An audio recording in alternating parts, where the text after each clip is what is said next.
வணக்கம் நண்பர்களே, உங்கள் ஈரோடு கோபையா பேசுகிறேன். ஆஸ்ட்ரோ டிவைன் நேயர்களுக்கு இந்த தமிழ் புத்தாண்டான பிரபவ ஆண்டு எப்படி இருக்கும் என்றால், இந்த பிரபவ ஆண்டு ரிஷப ராசியிலே ரோகிணி நட்சத்திரத்திலே பிறக்கிறது. நண்பர்களே, துவாதசி திதியிலே பிறக்கிறது, சதய நட்சத்திரத்திலே பிறக்கிறது. பொதுவாக இந்த பிரபவ ஆண்டு நல்ல மழை, பெருமழை பெய்யக்கூடிய அமைப்பு உண்டு. இந்த நீர் பஞ்சம் என்பது அவ்வளவாக வருவதற்கு வாய்ப்புகள் இல்லை.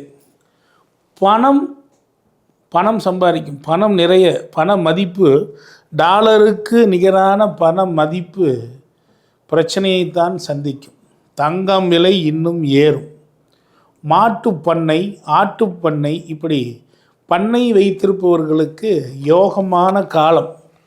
விவசாயிகளை பொறுத்தவரை இந்த ஆண்டு நிறைய மழை. எனவே தனது காடு கழனிகளிலே நிறைய தண்ணீரை சேமித்து வைப்பதை கொஞ்சம் குறைத்து அதற்கு தகுந்தவாறு இருக்க வேண்டும். நண்பர்களே, இந்த ஆண்டின் ராஜாவாக குரு, அவரேதான் நிரசாதிபதியாகவும் இருக்கிறார். அவரேதான் உங்களுக்கு குருவை பொறுத்தவரை 2-3 விஷயங்களில் சஸ்யாதிபதியாகவும் இந்த குரு இருக்கிறார். எனவே தைரியமாக சொல்கிறேன், கடன்களை அதிகம் வாங்காமல் இருக்கும் வரை இருப்பதை கொண்டு சிறப்படையுங்கள். இந்த ஆண்டு உங்களுக்கு பொதுவாக எல்லோருக்கும் ஒரு நல்ல ஆண்டாகத்தான் இருக்கும். பொதுவான வழிபாடுகளில் இங்கு குருநாதரையும் தந்தையையும் தாயையும் எவரொருவர் சிறப்பான வழிபாடு செய்கிறாரோ அவர்களுக்கு மிகுந்த நன்மைகள் கிடைத்து கொண்டே இருக்கும். நண்பர்களே, இன்னும் எளிதாக சொல்ல வேண்டுமென்றால், மஞ்சள் நிற ஆடையோ அல்லது வெள்ளை நிற ஆடையும் அதிகமாக நீங்கள் புழக்கத்தில் வைத்து கொண்டீர்கள். ஆனால் இந்த ஆண்டு உங்களுக்கு அற்புதமான ஆண்டாக அமையப் போகிறது என்பது திண்ணம். நன்றி.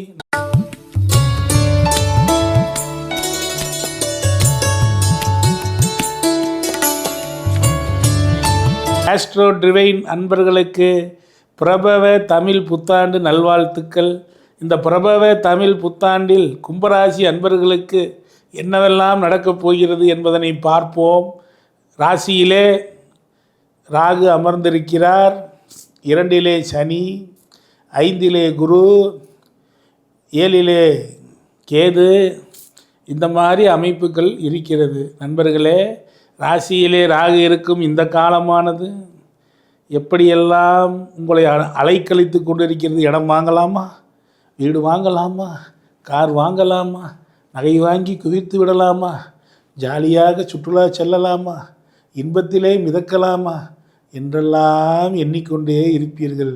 ஆனால் 2 இருக்கக்கூடிய சனியானது ஒன்றிற்கும் விடாமல் அப்படியே உங்களை பணத்தை வேணால் சேமித்து வைத்து கொள்ள முடியுமோ ஒழிய, ஆனால் எதற்கும் விடாமல் தடை போட்டு கொண்டு தான் இருப்பார். 2 சனி இருக்கக்கூடிய காலம் மிகச்சிறந்த காலம் என்று தான் நான் சொல்வேன். 2 சனி, 5 குரு, நினைத்ததெல்லாம் நடக்கும். ஆனால் 6 குரு வரும் காலம் கொஞ்சம் கவனமாக உடல் ஆரோக்கியத்திலே, மன ஆரோக்கியத்திலே கவனம் கொள்ள வேண்டிய காலம். அதே போல் கேதுவும் 6 வரக்கூடிய காலம்.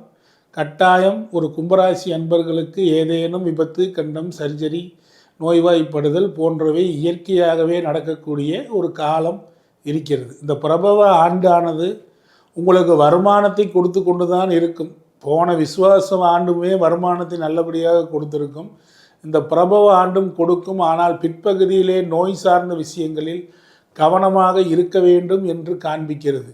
இந்த ஆண்டானது பிரபவ ஆண்டு உங்கள் கும்பராசிக்கு 4ஆம் இடமான ரிஷபத்திலே பிறந்துள்ளது. அந்த ரிஷபம் 4ஆம் இடம் சம்பந்தமாக, இருதயம் சம்பந்தமான பாதிப்புகளை கவனமாக பார்த்து கொள்ள வேண்டும்.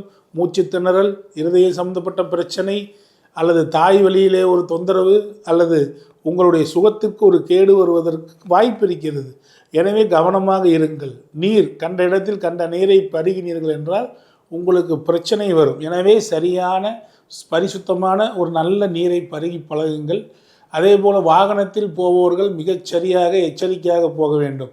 4ஆம் இடம் என்பது உங்களுடைய பதவியிலே ஒரு நல்ல உயர்வு, கும்பராசிக்காரர்களுக்கு இந்த தேர்தல் வெற்றிகரமான தேர்தலாக, கும்பராசி கும்பலக்கணக்காரர்களுக்கு வெற்றிகரமான தேர்தலாக அமையும். அவர்கள் எப்படியும் வெற்றி பெறக்கூடிய அமைப்பு இருக்கும். ஆனால் ஒன்றை சொல்ல விரும்புகிறேன், உடல் நலத்திலே அதிக அக்கறை வேண்டும். இல்லை என்றால் பிரச்சனைக்குரிய அமைப்பு வரும். அதேபோல் தொழிலிலே வெற்றி பெறக்கூடிய ஆண்டு. ஏன் அப்படி என்றால் 11ஆம் இடத்தை 5லிருந்து குரு பார்ப்பார். 6க்கு போனாலும் 10ஆம் இடத்தை குரு பார்ப்பார். எனவே 10, 11ஐ குரு பார்க்கும் பொழுது அந்த 10ஆம் இடத்தை வேறு கிரகங்களை எதுவுமே நோக்காமல் குருவே நோக்கி கொண்டு இருக்கும் பொழுது தொழிலிலே ஒரு மிகப்பெரிய முன்னேற்றங்களும், கர்மா ரீதியிலே கர்மத்தை கரைத்து கொள்வதற்கு ஒரு அற்புதமான வாய்ப்புகளும் கிடைக்கத்தான் போகிறது. அதே மாதிரி ஆண் வாரிசு இல்லை என்று கவலைப்படுகிறீர்களா? அவர்களை முயற்சி செய்தால் கட்டாயம் ஆண் வாரிசு இந்த கும்பராசி அன்பர்களுக்கு கிடைப்பதற்கு, அதாவது இளமையில் இருப்பவர்களுக்கு இந்த பலன், எனக்கு ஆண் வாரிசு இல்லைங்க, இதை கிடைச்சா பரவாயில்ல. ரொம்ப முதுமையாக இருக்கிறவங்களுக்கு இந்த பலன் இல்லை. அப்போ ஆண் வாரிசு சம்மந்தப்பட்ட வாய்ப்புகள் கிடைக்கும். இந்த ஆண்டு பாதி நன்மையும் பாதி தீமையும், உடல் நலத்தில் தீமையும் பொருளாதாரத்தில் மிகச்சிறந்த நன்மையும் ஏற்படுத்தக்கூடிய ஒரு ஆண்டாக உங்களுக்கு கும்பராசிக்கு இருக்கிறது. எனவே இந்த உடல்நல தீமைகளை தீர்ப்பதற்கு என்ன வழி என்று பார்த்தால், உங்களை பொறுத்தவரை நரசிம்மருடைய வழிபாடு அற்புதமான வாய்ப்புகளையும், நவ பிருந்தாவன வழிபாடு அற்புதமான வாய்ப்புகளையும், உங்கள் எடைக்கு எடை துலாபாரம் கொடுப்பது அற்புதமான வாய்ப்புகளையும் கொடுத்து கொண்டே இருக்கும் நண்பர்களே. அது மட்டுமல்ல, உங்கள் ஊரில் நடக்கக்கூடிய கும்பாபிஷேகத்தில் சென்று உங்களால் இயன்ற உதவிகளை நீங்கள் செய்யும் பொழுது இந்த பிரபவ ஆண்டு மிகச்சிறந்த வாய்ப்புகளை தரும். கும்பராசிக்காரர்களுக்கு பண்ணை பாருங்கள், 4ஆம் இடமாக ரிஷபம் வருகிறது. அந்த இடத்தை குறிகாமிக்கிறது. மாட்டுப்பண்ணை வைத்திருப்பவர்களுக்கு மாடு சேரும் யோகம், ஆட்டுப்பண்ணை வைத்திருப்பவர்களுக்கு ஆடு சேரும் யோகம், இப்படி 4 பிராணிகள் சேர்க்கக்கூடிய யோகமாக இந்த ஆண்டு இருக்கிறது. மழை விவசாயத்திலே நல்ல வாய்ப்புகளை கும்பராசி அன்பர்கள் கட்டாயம் பெறுவார்கள் என்று சொல்லி வாழ்த்தி வணங்கி விடைபெறுகிறேன். நன்றி நண்பர்களே. இந்த 10ஆம் இடத்தை வேறு கிரகங்களை எதுவுமே நோக்காமல் குருவே நோக்கி கொண்டு இருக்கும் பொழுது தொழிலிலே ஒரு மிகப்பெரிய முன்னேற்றங்களும், கர்மா ரீதியிலே கர்மத்தை கரைத்து கொள்வதற்கு ஒரு அற்புதமான வாய்ப்புகளும் கிடைக்கத்தான் போகிறது. அதே மாதிரி ஆண் வாரிசு இல்லை என்று கவலைப்படுகிறீர்களா? அவர்களை முயற்சி செய்தால் கட்டாயம் ஆண் வாரிசு இந்த கும்பராசி அன்பர்களுக்கு கிடைப்பதற்கு, அதாவது இளமையில் இருப்பவர்களுக்கு இந்த பலன், எனக்கு ஆண் வாரிசு இல்லைங்க, இதை கிடைச்சா பரவாயில்ல. ரொம்ப முதுமையாக இருக்கிறவங்களுக்கு இந்த பலன் இல்லை. அப்போ ஆண் வாரிசு சம்மந்தப்பட்ட வாய்ப்புகள் கிடைக்கும். இந்த ஆண்டு பாதி நன்மையும் பாதி தீமையும், உடல் நலத்தில் தீமையும் பொருளாதாரத்தில் மிகச்சிறந்த நன்மையும் ஏற்படுத்தக்கூடிய ஒரு ஆண்டாக உங்களுக்கு கும்பராசிக்கு இருக்கிறது. எனவே இந்த உடல்நல தீமைகளை தீர்ப்பதற்கு என்ன வழி என்று பார்த்தால், உங்களை பொறுத்தவரை நரசிம்மருடைய வழிபாடு அற்புதமான வாய்ப்புகளையும், நவ பிருந்தாவன வழிபாடு அற்புதமான வாய்ப்புகளையும், உங்கள் எடைக்கு எடை துலாபாரம் கொடுப்பது அற்புதமான வாய்ப்புகளையும் கொடுத்து கொண்டே இருக்கும் நண்பர்களே. அது மட்டுமல்ல, உங்கள் ஊரில் நடக்கக்கூடிய கும்பாபிஷேகத்தில் சென்று உங்களால் இயன்ற உதவிகளை நீங்கள் செய்யும் பொழுது இந்த பிரபவ ஆண்டு மிகச்சிறந்த வாய்ப்புகளை தரும். கும்பராசிக்காரர்களுக்கு பண்ணை பாருங்கள், 4ஆம் இடமாக ரிஷபம் வருகிறது. அந்த இடத்தை குறிகாமிக்கிறது. மாட்டுப்பண்ணை வைத்திருப்பவர்களுக்கு மாடு சேரும் யோகம், ஆட்டுப்பண்ணை வைத்திருப்பவர்களுக்கு ஆடு சேரும் யோகம், இப்படி 4 பிராணிகள் சேர்க்கக்கூடிய யோகமாக இந்த ஆண்டு இருக்கிறது. மழை விவசாயத்திலே நல்ல வாய்ப்புகளை கும்பராசி அன்பர்கள் கட்டாயம் பெறுவார்கள் என்று சொல்லி வாழ்த்தி வணங்கி விடைபெறுகிறேன். நன்றி நண்பர்களே.